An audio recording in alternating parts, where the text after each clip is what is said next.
Friends, இன்னைக்கு கேழ்வரகுல ஸ்வீட்டாகவும் காரமாகவும் 2 வகை அடை பண்ணுறது எப்படின்னு பார்க்கலாம். அபிங்கிற குழந்தையோட அம்மா மிஸ்ஸஸ் பார்த்தசாரதி இந்த ஸ்வீட் அடையை ரெக்வஸ்ட் பண்ணியிருந்தாங்க. தீபாங்கிறவங்களும் இந்த அடையை ரெக்வஸ்ட் பண்ணியிருந்தாங்க. அவங்க 2 பேருக்காக இந்த அடையை நம்ம இன்னைக்கு செய்கிறோம். 1 கப் கேழ்வரகு மாவு, 1/2 கப் அரிசி மாவு, கொஞ்சம் காரத்துக்கு தகுந்தபடி பச்சை மிளகா, 1 வெங்காயம் பொடியாக நறுக்கியது, 1 ஆர்க்கு கருவேப்பிள்ளை, தேங்காய் அவங்க விருப்பத்துக்கு தகுந்தபடி சேர்த்துக்கலாம், கொஞ்சம் கூட குறைச்சி சேர்த்துக்கலாம். பச்சை மிளகாயோட காரம் இன்னும் தேவைப்படுறவங்க கொஞ்சம் தனி மிளகாத்தூளும் சேர்த்துக்கலாம். தேவையான அளவு உப்பு, 1 ஸ்பூன் எண்ணெய் காய வச்சுருக்கேன். அதில் இந்த வெங்காயம், பச்சை மிளகா, கருவேப்பிள்ளை 3த்தையும் போட்டு வதக்க போகிறேன். தேவையான அளவு உப்பு வெங்காயம் வதங்கும் போது போட்டுடலாம். இந்த மாதிரி வெங்காயம் ரோஸ் கலராக லைட்டாக வதங்கினா போதும், அடுப்பை ஆஃப் பண்ணிவிடுங்க. நீங்கள் எவ்வளவு மாவு எடுக்கிறீங்களோ அதுக்கு 1.5 பங்கு தண்ணி எடுத்து சூடு பண்ணி வச்சுக்கோங்க. 1.5 கப்பு மாவு எடுத்துருக்கிறதுனால 2.25 கப்பு தண்ணி கொதிக்க வச்சுருக்கேன். இந்த வதங்கின வெங்காயத்தோட இந்த மாவை எடுத்து உள்ளே போட்டுடுங்க. தண்ணியை கொஞ்சம் கொஞ்சமாக ஊற்றி கிளறிக்குங்க. காரத்துக்காக தனி மிளகாத்தூள் கொஞ்சம் சேர்த்துக்கிறேன். தேங்காயை இதோட சேர்த்துக்கோங்க.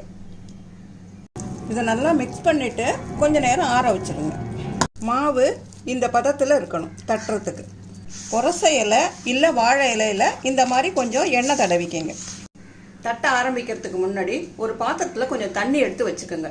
அந்த தண்ணியில் கையை நனைச்சிக்கிட்டு மாவை எடுங்க. தண்ணியை தொட்டுட்டு தட்டினீங்கன்னா ஒட்டாமல் வரும். நல்லா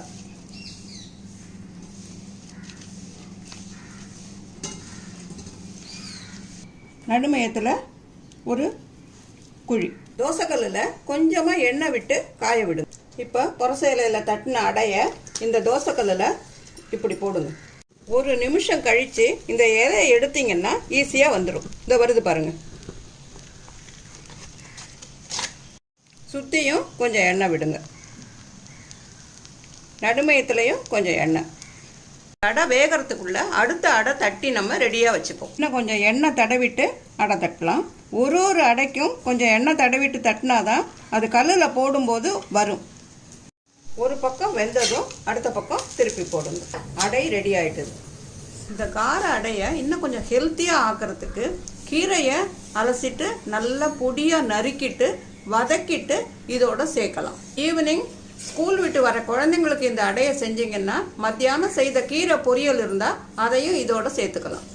பொடியாக நறுக்கின வெஜிடபிள்ஸ் அதையும் வெங்காயத்தோடு சேர்த்து வதக்கிட்டு இதோட நீங்கள் சேர்க்கலாம்.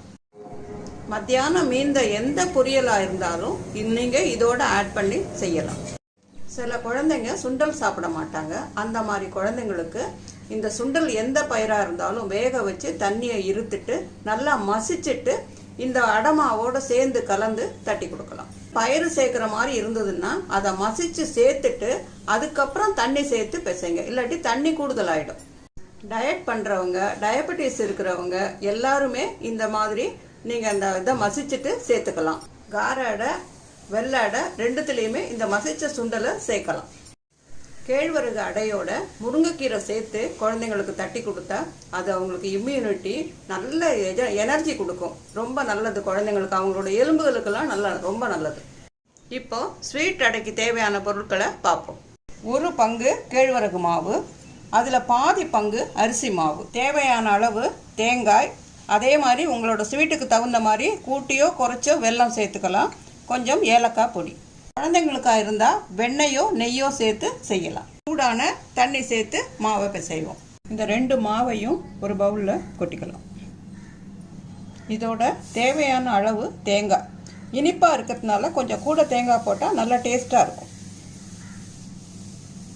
ஏலக்காய் தூள் இதோட சேர்க்குறோம். வெல்லம் கல் மண் இல்லாமல் நல்ல வெல்லமாக இருக்கிறதுனால நான் இந்த மாதிரி சேர்க்குறேன். அப்படி இல்லாட்டி போனால் கரைச்சி வடிகட்டி சேருங்க.